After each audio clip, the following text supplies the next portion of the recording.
En este video les voy a hablar de la apología de Sócrates. Prepárense para conocer el juicio de uno de los filósofos más grandes de la historia, cuando fue acusado por corromper a la juventud y rechazar a los dioses. Muy bien, antes de empezar les voy a dar un poco de contexto de cómo eran los juicios en Atenas. Eran juicios con un toque moderno, pero con algunas diferencias. Primero, un juez no dictaba lo que pasaría. La decisión la tomaba el jurado por votación. Y lamentablemente los que votaban eran ciudadanos comunes. Podía ser tu vecino, el carpintero o el panadero. No era necesario ningún tipo de educación para poder votar. Y bueno, alguien presentaba un acta en contra de una persona, llamaban a esa persona acusada para que diera sus argumentos y se defendiera públicamente. Para entonces no había fiscal ni abogados. De hecho, Sócrates se defiende a sí mismo. Aunque sí podías llamar a testigos y familiares, o contratar a un sofista que sirviera de testigo o te redactara un texto para que tú mismo te defendieras. Y por último, los juicios se resolvían el mismo día. Nada de investigaciones profundas ni de varios días de juicio, no.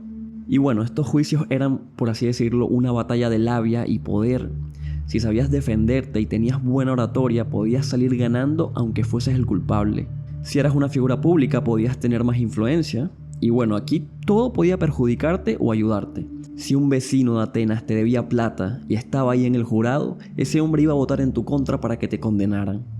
Bien, el libro empieza con Sócrates sorprendido por todo lo que se le acusa y asegura que se va a defender no solo con palabras, también con hechos y sin necesidad de construir ningún discurso porque él está seguro de la verdad. Dice que hay dos grupos de personas que lo acusan, las que siempre lo han hecho y que se han encargado de construir su mala fama y los que ahora lo acusan en un tribunal. Dice que desmentirá a los primeros para ir a la raíz del problema y después a los que redactaron el acta y lo tienen en un juicio.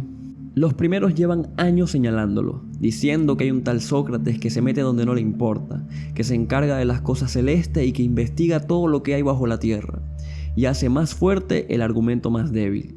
Y no son pocos los que dicen eso, y llevan años manchando su nombre. Sócrates dice que en todo eso no hay nada de cierto. Afirma que ha ganado esa fama porque es dueño de cierta sabiduría que es propia de los seres humanos.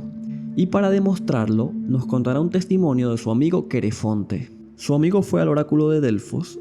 Por si acaso, les digo que el oráculo de Delfos era un lugar donde tú ibas a consultar con los dioses. Tú hablabas con un sacerdote, le hacías una pregunta, él consultaba con los dioses y te daba una respuesta. Y el oráculo de Delfos era el más popular de toda Grecia. Bien, Querefonte fue a Delfos y le preguntó al sacerdote si había alguien más sabio que Sócrates, y el oráculo le dijo que no, que Sócrates era el más sabio de los hombres. Cuando a Sócrates le llega esa noticia, él piensa que es un error del oráculo. Pasa varios días pensativo tratando de descifrar qué le querían decir los dioses con eso. Así que decidió ir a hablar con las personas más sabias de la ciudad. Primero fue con un político de renombre, pero se dio cuenta que el político presumía tener una sabiduría que no tenía.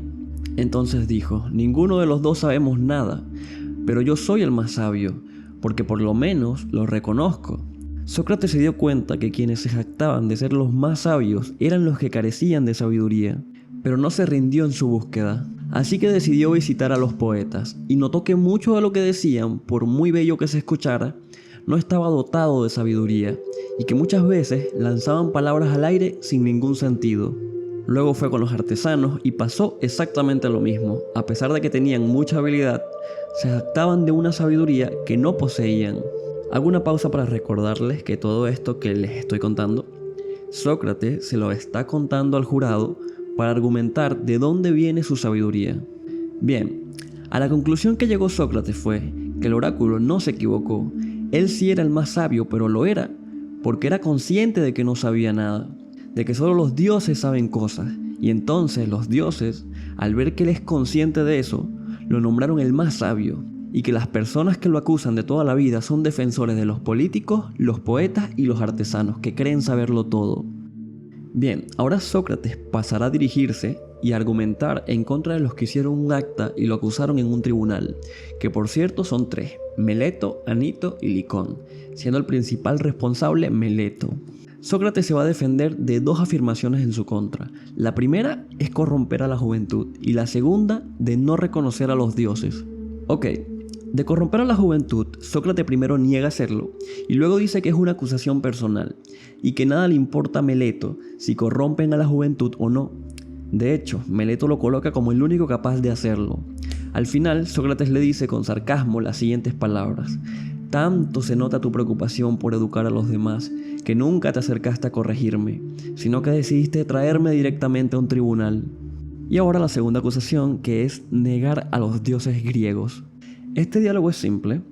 Meleto acusa a Sócrates de no creer en los dioses y de introducir nuevos dioses. Entonces Sócrates le dice que ¿cómo es posible eso? Es una contradicción, ¿cómo alguien puede ser ateo y al mismo tiempo inventar dioses? Al final, Sócrates se defiende diciendo que cree en los dioses, pero también en otras manifestaciones divinas que derivan de esos dioses, como la conciencia y la sabiduría.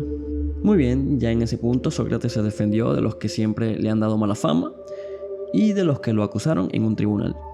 Continúa diciendo que si lo condenan es por la malicia que muchos le tienen, y no por las habladurías sin sentido de sus acusadores. Que si le dan la oportunidad de quedar libre a cambio de dejar de hacer preguntas y cuestionarlo todo, entonces muchas gracias, pero él prefiere morir, pero que jamás dejará sus interrogantes y de dialogar todo lo que quiera con los habitantes de Atenas. Si buscar la sabiduría es corromper a los demás, entonces que así sea, pero no se engañen diciendo cosas de mí que no son.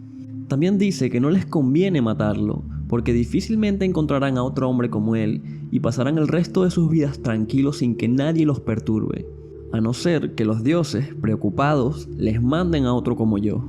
Añade que siempre se ha preocupado por todos ellos y que nuevamente nunca les ha cobrado ni pedido nada por hablar con él.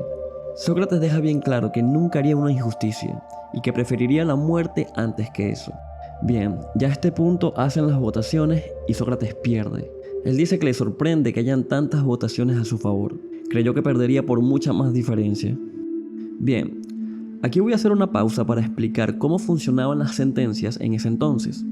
Una vez eras considerado culpable por mayoría de voto, quien te demandó propone un castigo, y después el culpable propone otro castigo, obviamente menos fuerte.